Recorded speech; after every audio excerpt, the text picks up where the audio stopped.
contenidas, que no hay un flujo de agua, piscinas, puede ser también lagos. Y acartamueve o Guagamutria mandicaris puede producir encefalitis anemia granulomatosa de progresión subaguda crónica, más que todo en pacientes sin inmunología. Y alguna otra como Trypanosoma brucei que puede producir enfermedades de sueño. Entonces, en pacientes con VIH, este tipo de infecciones, o en pacientes inmunosuprimidos como tales, este tipo de infecciones pueden presentarse de forma más frecuente. A nivel del sistema nervioso central, infecciones por toxoplasma, tracto gastrointestinal, infecciones por criptosporidios y clostridium cystic y afección sistémica como Trypanosoma cruzi y Leishmania. Entonces vamos a comenzar a ver algunos representantes de cada grupo taxonómico en el primer caso de la protozoa. Entonces, en el grupo de las arcodinias tenemos entamoeba histolítica. Entamoeba histolítica, uno se va a contagiar de entamoeba histolítica a través del consumo de alimentos contaminados por mala higiene de alimentos, mala higiene de manos. Entonces, esta ameba va a generar mucha confusión al momento del diagnóstico. Entonces se va a dar la ingesta de los quistes maduros y estos quistes van a ingresar a través del intestino. ¿Y qué va a pasar? Lo que va a hacer esta ameba es generar destrucción en el intestinal. Va a ingresar por vía pórtica, de ahí o por vía pulmón. Entonces tenemos la forma quística, la forma de trofozoito, que vamos a encontrarlos en ese. Entonces cuando ingresa esta ameba va a salir de este proceso de desenquistamiento, que va a proceder a la presencia de estos trofozoitos que se pueden multiplicar en diferentes trofozoitos o comenzar a volver a enquistarse para ya salir de los PDE. Entonces vemos acá algunas imágenes para saber cómo es que son. Esa es la forma de trofozoito. Acá, por ejemplo, en este caso tenemos algunos eritrocitos dentro del trofocito que se los ha comido la ameba. Entonces, es un poco complicado el diagnóstico, toda vez de que hay mucha morfología símil con otros tipos de ameba. Entonces, la que genera el principal problema es esta ameba histolítica, que puede producir amiloidosis invasiva, con colitis, abscesos. Marcador ocasional puede haber eritrocitos fagocitados, como hemos visto. ¿Con qué se confunde? Con entamoeba dispar, entamoeba Mochowski. Estas no son patógenas, podrían producir una diarrea leve, pero no es que genere un problema mayor. Entamoeba dispar es 10 veces más frecuente que entamoeba histolítica. Entonces, generalmente, entamoeba histolítica vamos a presentar un único núcleo con un nucleolo, mientras que entamoeba dispar puede tener hasta 4 núcleos. Entonces, encontrar un quiste tetranucleado en heces es un 90% que sea un entamoeba dispar y no una entamoeba histolítica. Entonces, morfológicamente son indistinguibles a menos que haya mucha experiencia por parte del biólogo, microbiólogo, tecnólogo del laboratorio que revisa estas muestras. Entonces, ¿qué ocurre? Inicialmente, al ingresar el quiste va a liberar el trofozoito va a estar en esta capa de moco que está sobre los enterocitos. Y esto puede generar una colonización asintomática, es decir, yo no tengo síntomas, pero elimino los trofozoitos y puedo contagiar a otras personas. Pero ¿qué ocurre? Estos trofozoitos al final van a tener contacto, pueden llegar a tener contacto con los enterocitos y tienen una proteína de lectina. Esta proteína de lectina se va a anclar a las proteínas de N-acetilglucosamina de los enterocitos. ¿Y qué va a pasar? Va a comenzar a destruirlos. Entonces va a haber un proceso de trombocitosis y apoptosis. Esta trombocitosis que se llama beso de la muerte, después de haberse dado este contacto, la ameba come abocados a la célula huésped, la comienza a destruir. Hay presencia de amebaporos que alteran el cambio celular del huésped y van a llevar a una apoptosis inducida por presencia de la caspasa. ¿Y esto qué va a ocurrir? Esto va a generar presencia de lesiones. Entonces, podemos tener un portador asintomático en el 80%, con infección autolimitada, más o menos 2 meses, y transmisión comunitaria persistente, porque lo tengo ahí, pero no desarrollo, no necesito tratamiento. Pero puede haber también una diarrea mediana, diarrea intensa, sin sangre, molestias abdominales escasas, pero una diarrea mediana disentérica en hasta un 33%. el sangre, el moco, te puede durar entre 3 o 4 semanas y sin un síndrome de dolor de abdomen agudo, con dolor abdominal intenso. ¿Eso por qué? Por la presencia de úlceras. Úlceras que se van a formar en la mucosa intestinal, y estas úlceras van a generar esa sensación de dolor. Por esa razón es que como hay una úlcera, hay una herida, pues va a haber moco, va a haber sangre por la respuesta inflamatoria. Entonces la disentería tiene un inicio gradual en semanas, pero si hay algo muy agudo de 2 días de evolución, hay que pensar quizás en una infección bacteriana, más que en una infección por estas amebas. Complicaciones intestinales más frecuentes, absceso hepático, que se da 10 veces más frecuente en varones jóvenes, va a caracterizarse por fiebre alta, dolor en el hipocondrio derecho, leucocitosis y fosfatasa alcalina elevada. Entonces, cuando se hacen los estudios de imágenes, como en este caso es una tomografía, lo que se observa es una lesión única, generalmente en el lóbulo derecho. Si tenemos una lesión única, probablemente es un absceso mediano. Si hay lesiones múltiples, probablemente son abscesos bacterianos. En el momento del diagnóstico es raro encontrar ya las amebas en heces. Entonces, ¿cómo se hace el diagnóstico? Bueno, la microscopía nos podría servir, pero el rendimiento es bajo y va a depender, como le mencioné, de la experticia del que hace la evaluación desde el punto de vista de laboratorio. Actualmente se recomiendan algunos otros métodos más, digamos, serológicos, como presencia de anticuerpos, detección de antígenos, ELISA o PCR, tiempo real, que viene a ser el gol estándar y que tiene una sensibilidad mucho mayor. Entonces, ¿cómo es el manejo? El manejo es con diferentes medicamentos. Se tiene que erradicar de los tejidos al entamoveba, y para eso se utiliza metronidazol o tinidazol. Metronidazol a 750 miligramos cada 8 horas por 10 días. A diferencia de otras infecciones abdominales que el tratamiento es de 7 días, acá hay que llegar a 10 días de tratamiento. El objetivo es eliminar los trofosoditos e intestino e hígado, que se por dentro. Pero ¿qué ocurre? A veces puede ser que existan todavía algunos trofosoditos que no hayan llegado a la zona de tejidos y estén en la luz intestinal. Para eso podríamos utilizar paramomicina o también iodoquinol, y esto va a eliminar los quistes en la luz intestinal. ¿Y esto qué nos va a llevar? A una erradicación completa.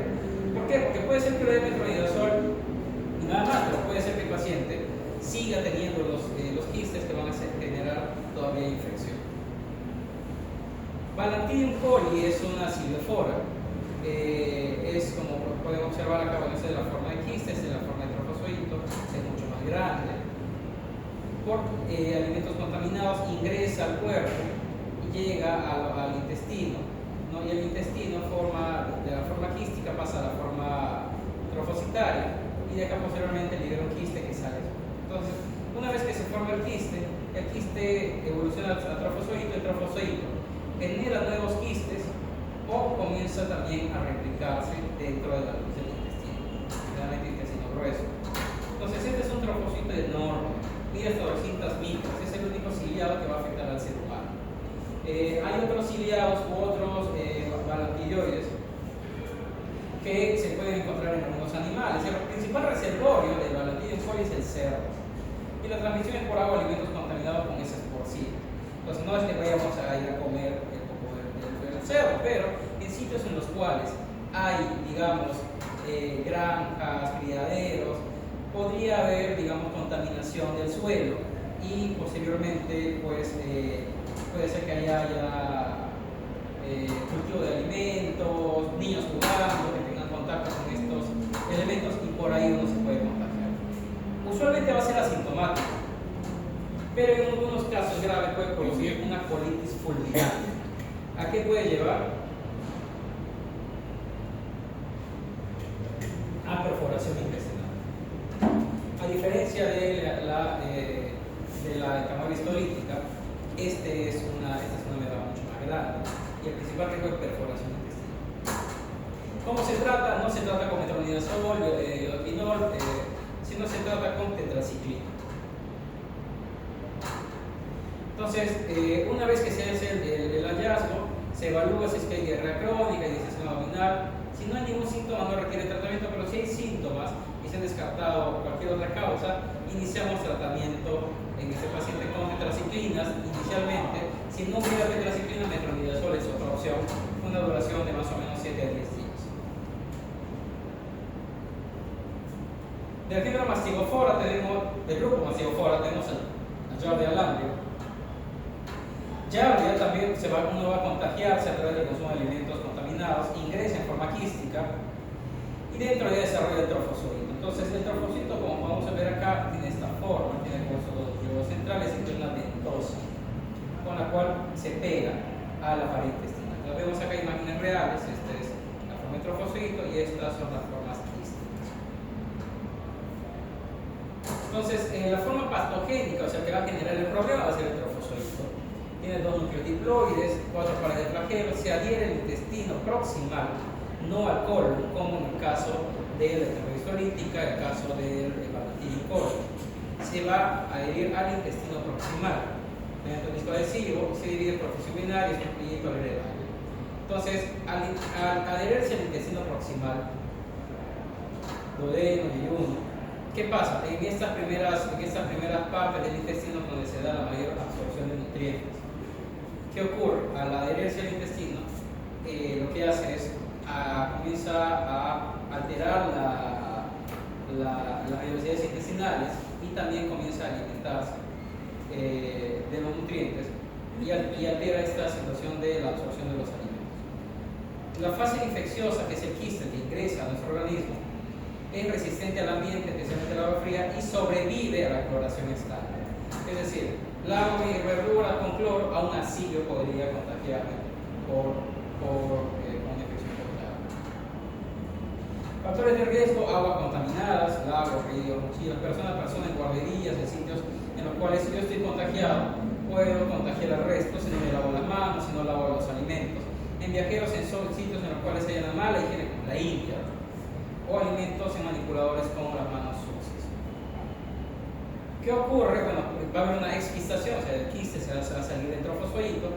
¿Y cuál va a ser el estímulo para la exquistación? El ácido gástrico. Entonces aguanta el ácido gástrico y por eso es que puede pasar al duodeno. Entonces se liberan los trofosfoditos en el duodeno. El uso del disco ventral se ancla al cepillo del epitelio y evita la expulsión mecánica a través de la peristalsis. Induce apoptosis por presencia de caspasa y genera aplanamiento de vellosidades intestinales. No va a haber invasión de la mucosa, por lo tal no va a haber, digamos, una respuesta inflamatoria mayor y va a generar falla de la absorción de algunas vitaminas. Entonces, esta llave va a tener más o menos 250 proteínas que van a evadir la respuesta de los anticuerpos de las inmunoglobulinas A. Al igual que en el caso de la enfermedad histolítica, puede haber un portador asintomático, que son las endémicas, puede haber una infección aguda de 1 a 2 semanas. ¿Y por qué se va a caracterizar? Por diarrea aguda, que va a evolucionar a heces grasas y fétidas, que va a ser algo característico de una infección por llave. A diferencia de las heces disentéricas con nódulos de sangre en entamoeba o en balantidio, acá lo que vamos a tener van a ser heces fétidas y grasosas, con síntomas de dolor abdominal, meteorismo y flatulencia, presencia de gases por la inflamación que se presenta, y va a haber pérdida de peso. ¿Por qué? Porque va a haber un problema de mala absorción. En infección crónica puede haber diarrea intermitente y hay un síndrome similar a la intolerancia al gluten. Y en niños podría haber falla en el retroceso de crecimiento. ¿Por qué? Por esta pérdida de peso, por la mala absorción que se genera. Entonces, si a un paciente tiene fiebre alta, sangre o moco en heces, esto aleja la posibilidad de que sea una infección por Giardia y habría que buscar otras alternativas como enfermedades de disentería basilar o amebiasis. ¿Qué se usa para la giardiosis? Tinidazol, que es de elección 2 gramos en dosis única, pero podríamos utilizar metronidazol como alternativa, 250 miligramos cada 8 horas por 5 a 7 días. Acá vemos que es menos tiempo que una infección por etamoeba histolítica. Otra opción podría ser nitazoxanida, que son 500 miligramos cada 2 horas por 3 días, y ahí se acabó todo, o albendazol por 5 días. Entonces, ¿cómo pensar o sospechar esa infección? Diarrea más de 7 días, heces grasas y fétidas, pérdida de peso. Esas grasas y fétidas, pérdida de peso es algo típico de la infección por Giardia. No va a haber fiebre, no va a haber sangrado. Se puede hacer exámenes laboratoriales de tipo molecular con presencia de antígeno, sí, puede servir. Manejo de primera línea como difetinidazol o metronidazol. Y si hay síntomas persistentes, se pueden hacer algunos exámenes como antígenos para determinar si hay falla terapéutica y cambiar el esquema de medicación, o si es que al final las pruebas para ver si es que hay persistencia de las Giardia salen negativas. Probablemente la presencia de Giardia genera un proceso inflamatorio que ya va a generar, deja un daño epitelial con intolerancia a la lactosa, síndrome de intestino irritable, ya posteriores a la proceso inflamatorio. Ahora vamos a ver algunos otros del género apicomplexa. Estos ya los vimos hace 2 semanas cuando conversamos de diarreas. Entonces tenemos a Cryptosporidium. Cryptosporidium, bueno, uno va a ingerir o va a tener contacto con este protozoario, que va a ingresar en forma de oquistes y por dentro libera sus esporozoitos. ¿Y qué pasa acá? Que estos esporozoitos pues ingresan al enterocito y pues van pasando de enterocito en enterocito hasta que complete su ciclo y libera más esporozoitos. Podemos observar acá unas imágenes, bueno, son digamos redondeadas, se colorean de este color rojo porque se utiliza coloración de tipo Sid-Nielsen. Es un impacto global, ¿por qué? Porque en niños viene a ser la segunda causa de diarrea moderada después del rotavirus. En personas con inmunosupresión es el patógeno líder que puede generar diarrea crónica en pacientes con VIH avanzado. Y más o menos 403.000 casos se han asociado a este protozoo porque también es resistente a la cloración. Entonces puede causar brotes también. Entonces es, como mencioné, el género apicomplexa, igual que Plasmodium, Toxoplasma. La especie principal es Cryptosporidium parvum o Cryptosporidium hominis, que es típico del nombre. Entonces, ¿qué ha hecho esta para poder sobrevivir en el tiempo? Pues ha reducido la cantidad de mitocondrias a solamente una para que pueda sobrevivir, pérdida del apicoplasto, un genoma mucho más compacto, ¿no? Condiciones propias del protozoo. ¿Y qué ocurre? Bueno, este protozoo no es que invada, esta imagen que vamos a observar, no es que invada el enterocito como tal o que haya compromiso mucosa, sino que va a ser intracelular pero extracitoplasma, es decir, debajo de la membrana celular. Entonces es una vacuola parasitófora que puede producir apoptosis celular, pérdida de microvellosidades y mala absorción de sodio, cloro con presencia de diarrea acuosa. Entonces acá, como les mencioné, en personas con las defensas bajas, con CD4 bajos, sí puede producir una infección fulminante si el CD4 es menor de 50.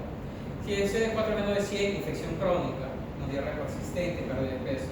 Pero si el CD4 es más de 150, como la mayoría, hay una infección autolimitada.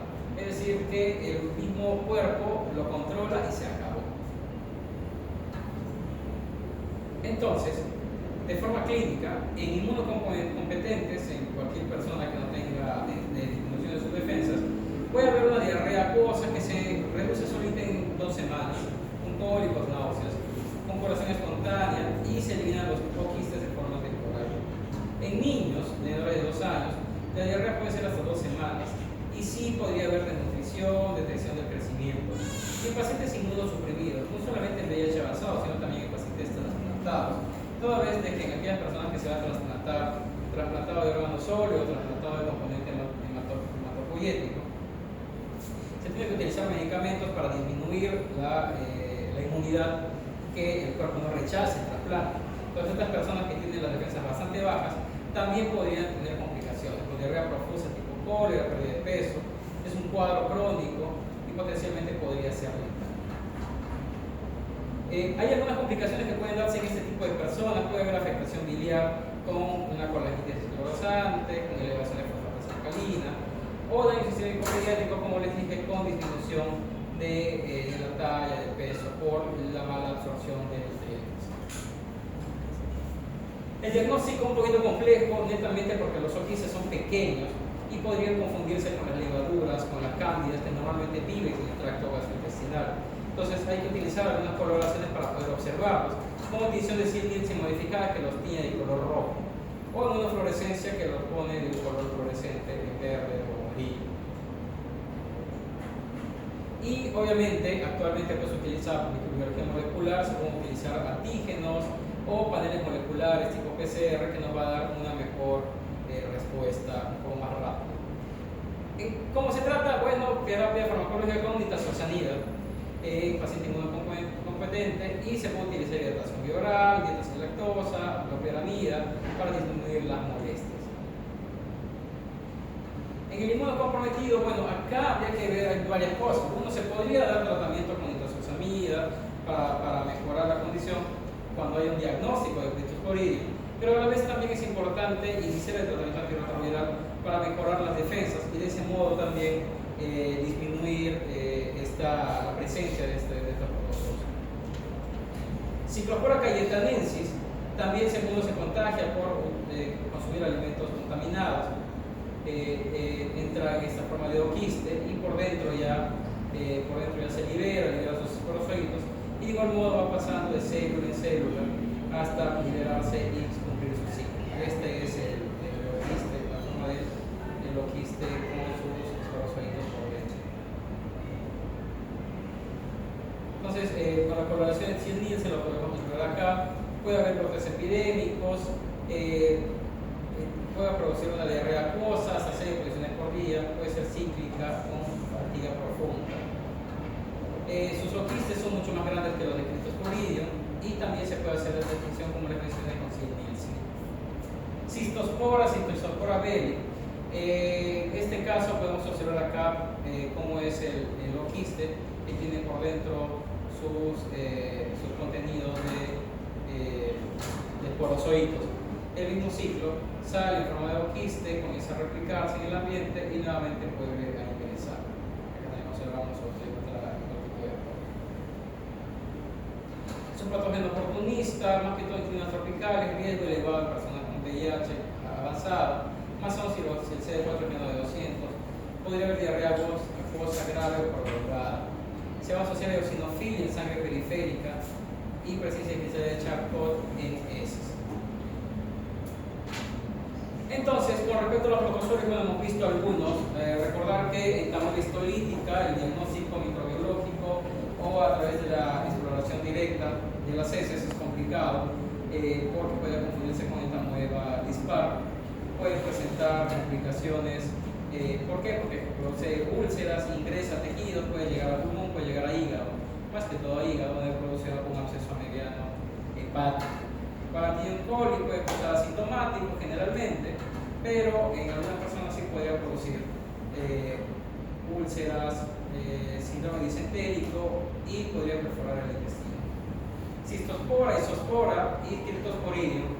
En personas, digamos, inmunocompetentes no va a haber problema, se va a autolimitar, pero en inmunocomprometidos sí puede haber compromiso mucho más severo. Otro grupo que es algo mucho más vistoso son los helmintos. Entonces, los helmintos van a producir más o menos 1.500 millones de personas en el mundo albergan al menos una especie de helminto. Eso es mucho más común. Incluso nosotros podríamos tener algún helminto dentro de nuestro cuerpo. Y bueno, no lo sabemos. Va a depender mucho del clima y la geografía, más que todo en zonas en vías de desarrollo, climas cálidos, va a haber mayor presencia de estos parásitos. Apoyado por pobreza y por hacinamiento, tiene que ver mucho la actividad humana en el contexto. ¿Cómo se clasifican los helmintos? Se clasifican en nemátodos, que van a ser gusanos cilíndricos, cuerpo redondo, tracto digestivo, puede ser de 1 centímetro hasta 10 centímetros. Y los platelmintos, que van a ser gusanos planos. Estos pueden ser céstodos, que son bacterias, que tienen segmentos, son especies hermafroditas, y tremátodos, que son los esquistosomas, que tienen esta forma como una hoja. Todos están cubiertos por una cutícula que los protege de agentes digestivos y ambientales. Van a tener un sistema neuromuscular, digestivo, excretor y secretor, que van a estar mucho más reducidos para que puedan sobrevivir. Generalmente tenemos este ciclo de huevo, larva, adulto, huevo, larva, adulto. El adulto deja su huevo, luego se convierte en larva y la larva se crece. La mayoría de helmintos no puede completar su ciclo dentro del hombre, requiere estar en el ambiente.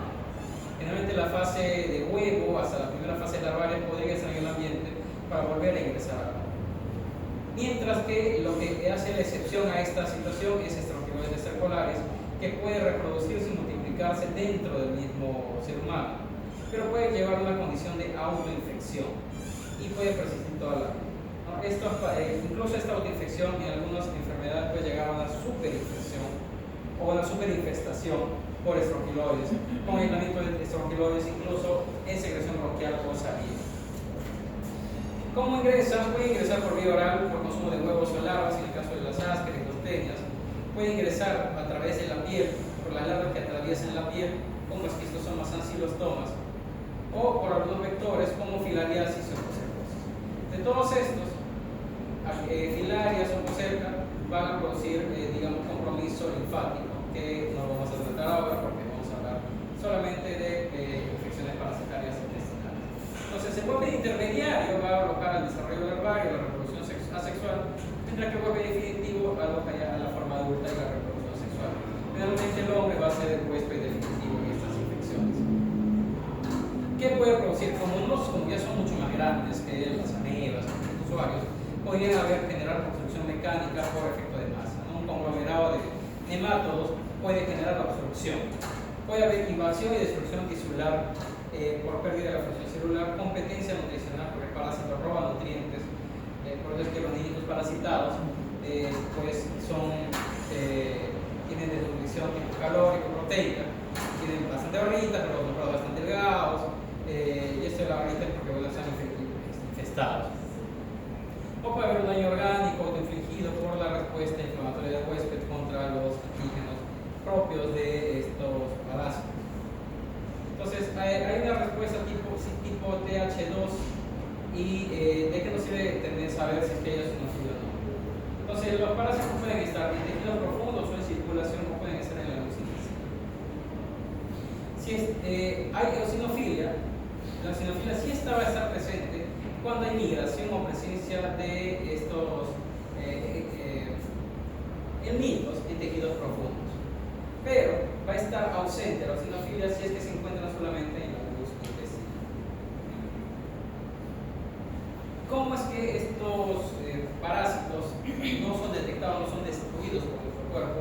Porque desarrollaron algunas técnicas, como mimetismo molecular, adquieren antígenos propios para que puedan camuflarse en caso de lisosomas, refugio anatómico, se localizan en la luz del intestino y ahí las células de defensas, las células M, los macrófagos, pues no salen a la luz intestinal.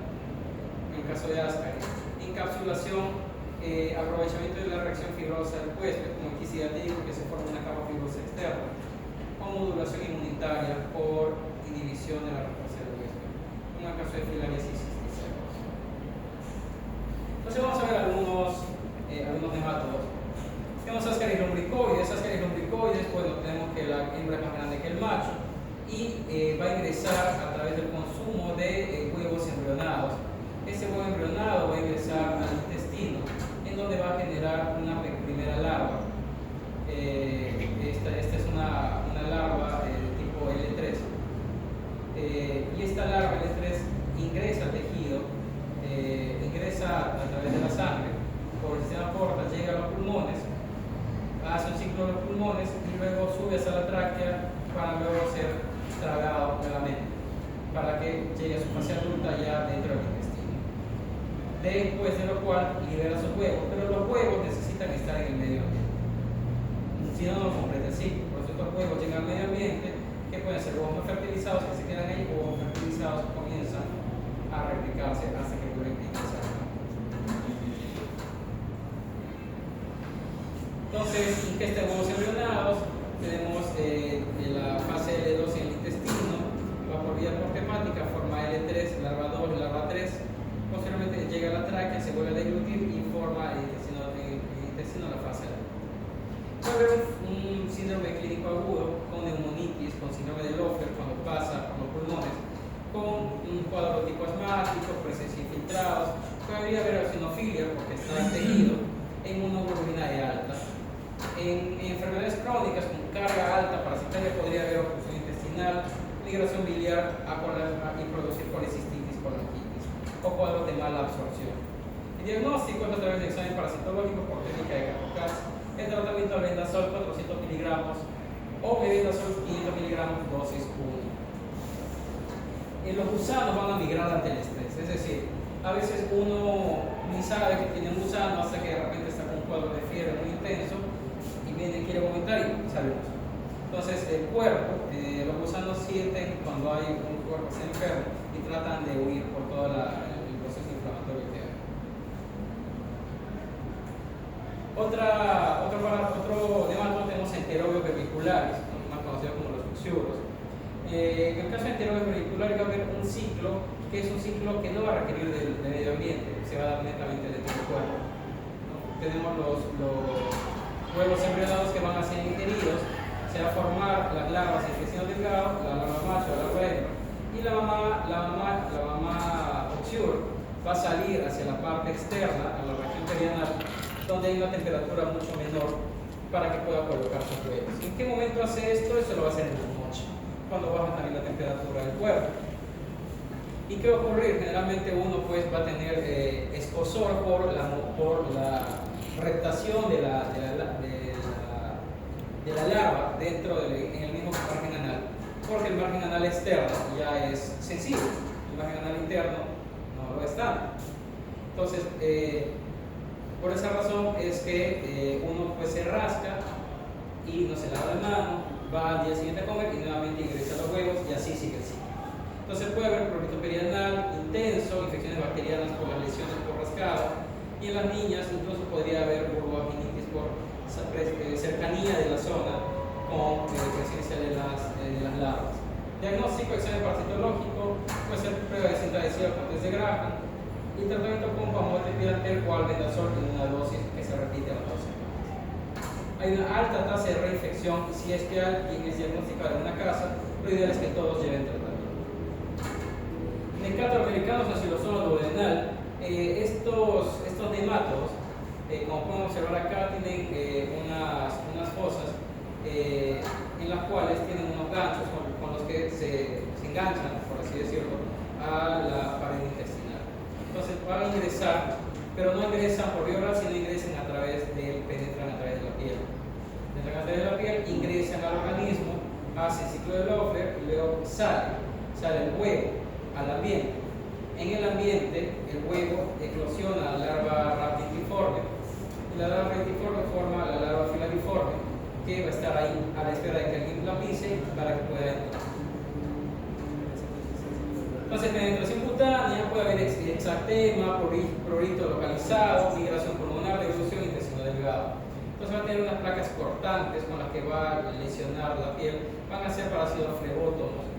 El Nectator americano consume 0.03 mililitros de sangre por día, sobrevive 3 a 5 años, y así los toma, consume 0.3 mililitros por sangre por día y es 10 veces más agresivo que Nectator. Va a haber secreción anticoagulante y sangrado continuo. Entonces, ¿qué va a pasar? Dentro de los síntomas que va a producir, va a haber dolor abdominal, hiponatremia, pero más que todo va a haber una anemia ferropénica.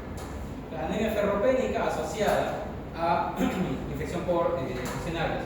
Diagnóstico a través de examen parasitológico por técnica de CAT-CAT, tratamiento con albendazol o mebendazol también en dosis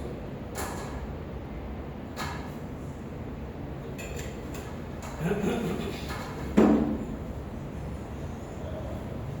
Y en el caso de la gestante sí representa un riesgo porque la gestante de por sí ya tiene un cuadro de anemia por el producto que tiene, y a eso agregarle también este tipo de parásitos ya es complicado. Strongyloides cercolaris era la excepción a la regla porque podría haber autoinfestación. Tenemos dos ciclos, un ciclo en el cual sale esta larva raditiforme que sale del intestino, que se excreta en las heces, en la forma de larva.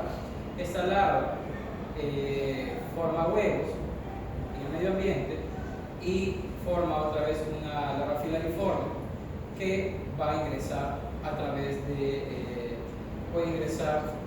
piel intacta. Los perros también pueden ser huéspedes en este tipo de casos. Pero en algunas personas no se da ese ciclo de que salga la larva por heces y que vuelve a ingresar a través de contacto con piel, sino que la larva sigue todos sus ciclos que hace en el medio ambiente, pero lo hace dentro del intestino. y esto genera un ciclo de autoinfección. Entonces hay un bucle de autoinfección con hembras y mucosas que liberan huevos, que eclosionan larvas radioliformes, se excreta y se acabó todo, o se transforman en larvas radioliformes en colon y luego vuelven a penetrar al torrente sanguíneo y vuelven otra vez al pulmón intestino. Síndrome, puede haber síndrome de larva Purrens por las larvas que ingresan por la piel, o un síndrome gastrointestinal como un síndrome de colon de intestino irritable. Puede haber eosinofilia persistente, ¿por qué? Por el ciclo de autoinfección. Diagnósticos a través del examen parasitológico con técnica de Berman, placas de agar o algunas ELISAs. Y acá el tratamiento es con ivermectina. Puede haber un cuadro de hiperinfección y diseminación, más que todo en personas que tienen uso continuo de corticoides, o personas con infección por HTLV1, que es una infección que genera inmunosupresión. Entonces, hay tanta presencia de estrofiloides que incluso se puede aislar estrofiloides en saliva, se puede aislar estrofiloides en secreción bronquial. Entonces, esto siempre pregunta, ¿quiénes hacen síndrome de Loeffler, Ascaris lumbricoides, que ingresan por vía oral, mucinaris estrofiloides, que ingresan por vía subcutánea? Quienes no hacen síndrome de Loeffler, Trichuris sicula y enteroides vermiculares, que tienen un ciclo directo. Y Trichuris sicula que uno puede contagiarse a través del consumo de alimentos, también puede producir cuadro de anemia, pero también en los niños podría haber un poco de prolapso. Así como las mucinarias tienen estos ganchos a los que se fijan, las Trichuris tienen una forma tal que es como una aguja e ingresan de forma mucho más profunda en la mucosa del intestino, incluso pueden llegar a parte muscular. Y esto hace que se pierda el tono intestinal y pueda hacer prolapso rectal. Entonces, solo los patógenos con fase pulmonar generan eosinofilia porque hay contacto con tejidos. Entonces, en general, bueno, al examen, a diferencia de los protozoarios que son mucho más pequeños, tienen algunas particularidades en común, los helmintos, los nemátodos, tienen ciertas características como este huevo de Ascaris, que tiene una capa gruesa, de Trichuris, que tiene forma de balón, la de mucinaria, que tiene múltiples núcleos, y los estrofilos de la forma rhabditoide, que es bastante pequeña y bastante pequeña. Entonces, ¿cómo se maneja? Ascaris y oxyuros con albendazol o mebendazol, dosis única. Mucinaria con albendazol, también dosis única. En oxyuros se repite a las 2 semanas. Con Trichuris, albendazol por 3 a 7 días y en estrofiloides con ivermectina por 2 días. Y si hay cuadros de diseminación, puede ser hasta 14 o 21 días dependiendo de la condición del paciente. En el segundo grupo de helmintos ya tenemos a los platelmintos y de estos tenemos a los cestos. Dentro de los cestos, esta es la forma de todos los cestos en particular, van a tener una cabeza, un escoles con unas ventosas que les va a ayudar a fijarse al intestino. Un cuello de zonas de crecimiento y el estróbilo con una cadena de segmentos que son los proglótides. Cada proglótide contiene útero, contiene huevos que van madurando hasta que ya están completos y se van liberando de forma parcial. La liberación de estos huevos es esporádica. El diagnóstico exige la recolección de heces durante varios días para poder determinar la presencia. El huésped definitivo puede albergar a la tenia adulta en el tracto intestinal. Dentro de estas tenemos en humanos el huésped definitivo de tenia saginata y Pseudophilum tenia sólida. Como huésped intermediario es el que quiere los huevos, alberga quistes, tenemos acá cerditos, tenemos vacas, tenemos al hombre, porque el hombre va a ser huésped intermediario de quinococcus, Tiniasolium y Cisticercosis y Rhinolabignata también. Entonces, Diphyllothrium es una tenia, es una especie de tenia, es un cesto que tiene esta forma, como podemos observar acá, tiene este tipo de ventosas, que ¿cómo va a llegar? Generalmente una vez que uno se contagia, elimina los huevos y estos huevos embrionados van hacia el agua. En el agua comienzan a replicarse por dentro y son captados o sirven de alimento al plancton, microcrustáceos que están ahí. Y dentro de esos crustáceos sigue la replicación y la formación de las larvas. Estos pequeños crustáceos son comidos por peces pequeños en los cuales, una vez que es ingerido,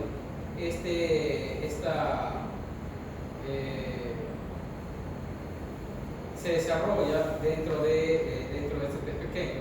Luego hay un pez mucho más grande que se come el pez pequeño, y en estos peces depredadores la larva ya invade los tejidos, y este pez grande ya nosotros lo comemos, y ahí sigue todo el ciclo.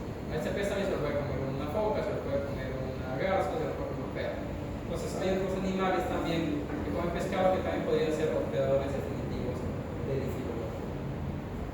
Y que a ver, bueno, lo consumimos en algunos peces, puede producir anemia megaloblástica. Recordemos que anemia ferropénica por lucinarias, anemia megaloblástica por difilobotrio, por la disociación del complejo factor intrínseco. Tratamiento con praziquantel y niclosamida. Imenolepis nana es otro cesto que se puede haber transmisión directa hombre-hombre de forma fecal-oral, puede haber autoinfección interna. El hombre es huésped definitivo y también huésped intermediario, y el tratamiento con praziquantel y niclosamida. Entonces, uno ingiere los huevos embrionados, y estos huevos ingresan al intestino. Dentro del intestino se va a generar un ciclo donde este huevo embrionado puede desarrollarse.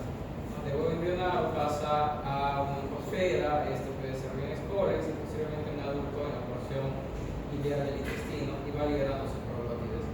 Estos proglótides, al liberarse, que son como cajas llenas de huevos, liberan los huevos, y los huevos salen al exterior, y en el exterior uno puede consumir directamente el huevo, o se lava las manos, o puede comenzar a desarrollarse.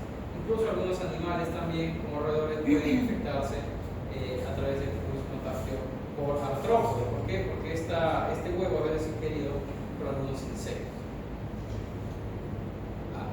Y acá vemos pues en las imágenes cómo es el huevo de Imenolepis y cómo es la larva en sí.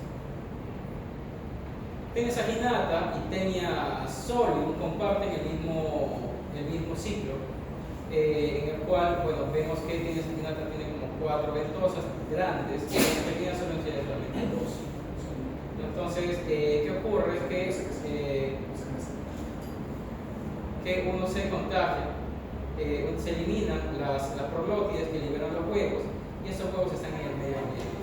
Generalmente vamos a encontrar en situaciones en las cuales haya condiciones de pobreza, que no haya buenos servidores higiénicos, hago mis deposiciones en el bosque, en el monte o en una letrina, puede haber salidas de deposiciones con esas larvas, y tengo por ahí vacas que pastan, tengo cerdos que se alimentan, que pueden contagiarse, y al final yo los vuelvo a comer.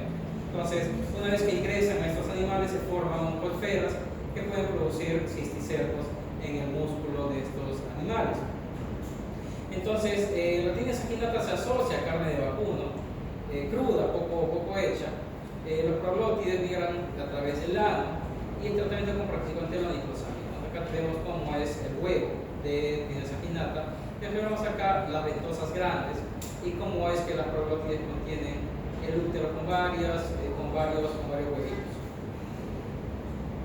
En Tenia solium el ciclo es el mismo, pero a diferencia de saginata, que son carne de res, carne de vaca, que es carne de cerdo. Puede ser leve, puede ser asintomática, igual el tratamiento con praziquantel. Vemos acá cómo es el huevo, y vemos aquí la larva, y observamos que sus ventosas son mucho más pequeñas. ¿Y qué ocurre con Tenia solium? Con Tenia solium puede ocurrir de que uno puede reinfectarse o autoinfectarse. Entonces puede seguir el mismo ciclo de siempre, que ya vimos hace un momento, pero también quizás estos huevos no los consume el cerdo, esos huevos los termino consumiendo yo. Entonces, como lo consumo yo, estos huevos forman oncosferas, estas oncosferas eclosionan y penetran la piel de la pared intestinal y circulan por todo el cuerpo, y pueden localizarse en diferentes zonas. Puede ir al cerebro, puede ir al músculo, a diferentes músculos. Finalmente va al cerebro, y el cerebro puede producir una condición de neurocisticercosis. Vemos acá cómo son los quistes, ¿no? El quiste vivo va a haber una evasión inmune, va a crecer, y el cuerpo no va a reaccionar para nada. pero después este quiste ya con el tiempo se va a morir, 3 a 5 años después, y comienza a liberar antígenos y el cuerpo responde. Lo corresponde, genera inflamación. Vemos acá esto que vemos más hiperintenso, menos hiperintenso, más hiperintensidad un poco gris, oscura. Ese es edema por la misma inflamación. Entonces esto va a producir cerebritis, edema, convulsiones, más aún si es que está en focos epileptogénicos en región temporal. Y posteriormente el quiste ya muerto va a formar un nódulo hiperdenso, calcificado, que si está en zonas epileptogénicas la persona va a quedarse con epilepsia ya de por vida y va a tener que tomar anticonvulsivantes. ¿Qué se hace para manejo? Bueno, hacer estudios de imágenes, descartar que haya compromiso ocular, si es que hay neurosis de cercos en fase aguda en ojo, hay que sacarlos antes de que genere ya una respuesta inflamatoria que puede llevar a la ceguera. Control adecuado de la inflamación con corticoides y albendazol más praziquantel para el tratamiento. Equinococo granuloso produce una situación muy similar. El huésped definitivo son los perros, el huésped intermediario las ovejas y el huésped accidental el hombre. Entonces, ¿qué ocurre? Que se va a producir un huevo embrionado. Este huevo va a generar ontosferas. Estas ontosferas van a penetrar la pared intestinal y va a formar estos quistes en diferentes órganos. Luego va a haber presencia de protoescoles, formación de escoles al final del intestino, y el adulto intestino delgado va a seguir liberando sus huevos. Pero esto ocurre generalmente dentro del perro, dentro de las ovejas. ¿Y qué pasa? Que a veces se forman estos quistes en la carne de la oveja, y yo lo consumo y me contagio. Y nuevamente ingresa estos quistes que liberan los escoles, liberan los huevos y se distribuyen en diferentes partes. Entonces este quiste va a formarse generalmente en el hígado, pero también en los pulmones. Va a tener una capa adventicia, una capa intermedia y formación de quistes hijos hacia adentro. El contenido es un contenido ceroso, no es algo duro. Entonces hay riesgo de ruptura. Entonces el peligro principal es la ruptura traumática o iatrogénica del quiste. Yo podría tener un solo quiste en el hígado, y por ahí tengo un accidente de tránsito, no se pasa algo, y ese quiste se rompe y se distribuye en todo el cuerpo. Es complejo, tratamiento es complejo. O puede ser que alguien tenga un quiste y le están sacando el quiste a monte de la cirugía y se rompe. Entonces ahí se pueden distribuir un montón de quistecitos.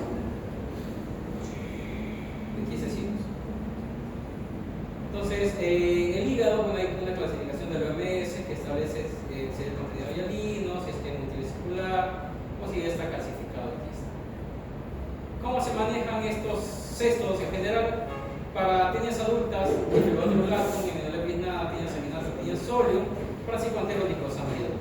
Para infecciones quísticas como neurosis, cercosis y altidosis, albendazol, que puede combinarse con praziquantel, que va a tener una mejor acción sobre estos quistes.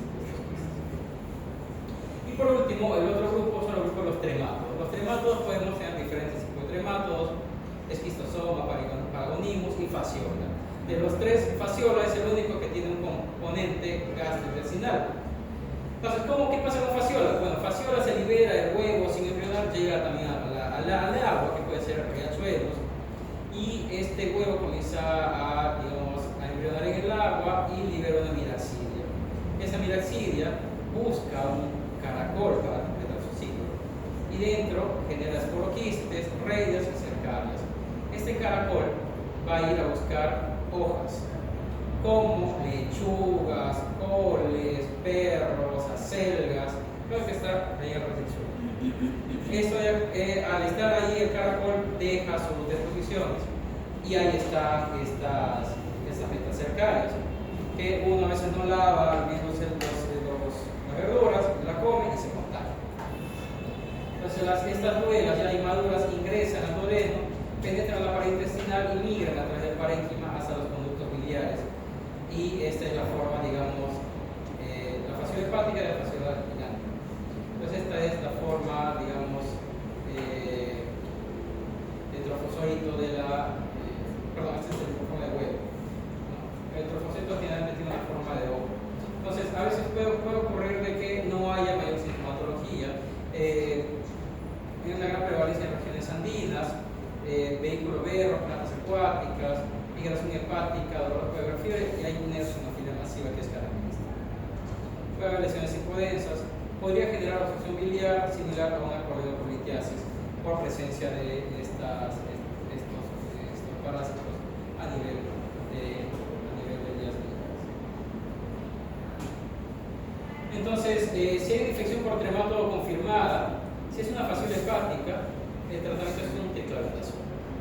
Entonces, ese es su esquema de tratamiento, no hay otra cosa más, no es algo que encontramos en la farmacia, es complejo encontrar triclobetasol, pero también no son muy comunes los casos de fasciola, o quizás no son muy bien diagnosticados. Mucha gente, quizás en lo alto del cerro, en la zona más alejada, podrían tener una fasciolosis y quizás no tienen alguna otra manifestación. Y pueden estar amarillitos por eso y por ejemplo. A veces el hallazgo de la fasciola es un elemento incidental. Un paciente que estuvo en el hospital tenía un cuadro de colecistitis, aparentemente tenía una piedra en la vesícula, y le hicieron una pancreatoduodenectomía, una CEPRE. La CEPRE es un procedimiento en el cual te meten un endoscopio y con una camarita cortan el esfínter de Oddi y suben a través del vía biliar para encapsular o agarrar la piedra y sacarla para que salga la bilis que está contenida ahí. Hicieron eso, pero al hacer eso y ver que el ducto biliar esté libre, por la camarita se vio una fasciola que estaba caminando por la pared de la piel. Y la veo mayor sintomatología. Entonces, hay que dar tratamiento y con eso se acaba. Entonces, bueno, esto es netamente para otro tipo de Muy bien, entonces hemos hecho una revisión rápida de estos parásitos. Hemos visto uno de cada tipo, los más frecuentes. Recordar las características de cada uno, cuáles son